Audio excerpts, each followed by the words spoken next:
سوال یہ ہے کہ یہ جو شوال کے 6 روزے ہیں یہ کسی نے رکھنے کی نیت کی ہو لیکن اس کے رمضان کے کچھ روزے رہتے ہوں تو پہلے وہ رمضان کے روزے مکمل کرے گا یا یہ شوال کے روزے رکھ سکتا ہے؟ دیکھیں، بات یہ ہے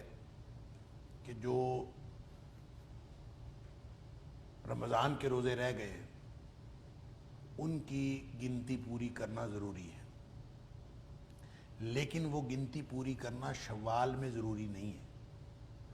وہ اگلے 11 مہینوں میں آپ کسی بھی وقت گنتی پوری کر سکتے ہیں، لیکن یہ جو روزے ہیں شوال کے یہ تو شوال میں ہی رکھنے ہیں۔ ثم اتبعہ ستا من شوال، یہ شوال کے مہینے میں آپ رکھیں گے تو ان کا وہ اجر ملے گا، وگرنہ یہ شوال سے نکل جائے گا تو وہ اجر جو نبی اکرم صلی اللہ علیہ وسلم نے فرمایا کانا کا صیام الدہر، وہ ایسے ہے جیسے اس نے ہمیشہ روزے رکھے،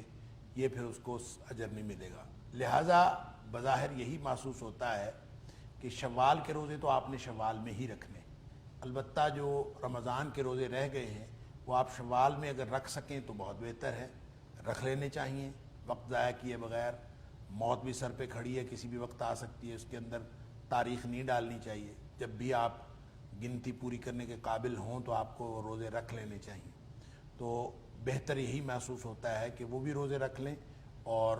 شوال کے روزے بھی رکھ لیں۔ لیکن اگر کوئی ایسی صورت ہو کہ وہ سارے روزے نہیں رکھے جا سکتے تو ان روزوں کو مؤخر کیا جا سکتا ہے شوال کے علاوہ کسی اور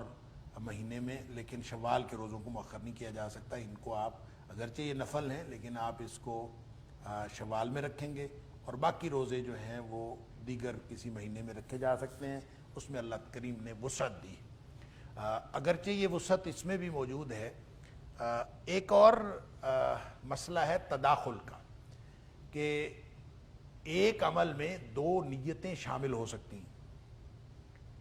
کہ آپ روزہ رکھ رہے ہیں اور اس روزے کے اندر آپ 2 نیتیں کر لیں، اس کو تداخل کہتے ہیں۔ تو یہ ہو سکتا ہے، لیکن یہ فرض اور نفل کا تداخل نہیں ہو سکتا، یعنی ایسے نہیں ہو سکتا کہ آپ فرض اور نفل 2 کو، اگر یہ تو ہو سکتا ہے کہ نفل آپ نے سوموار جمعرات کا آپ روزہ رکھتے ہیں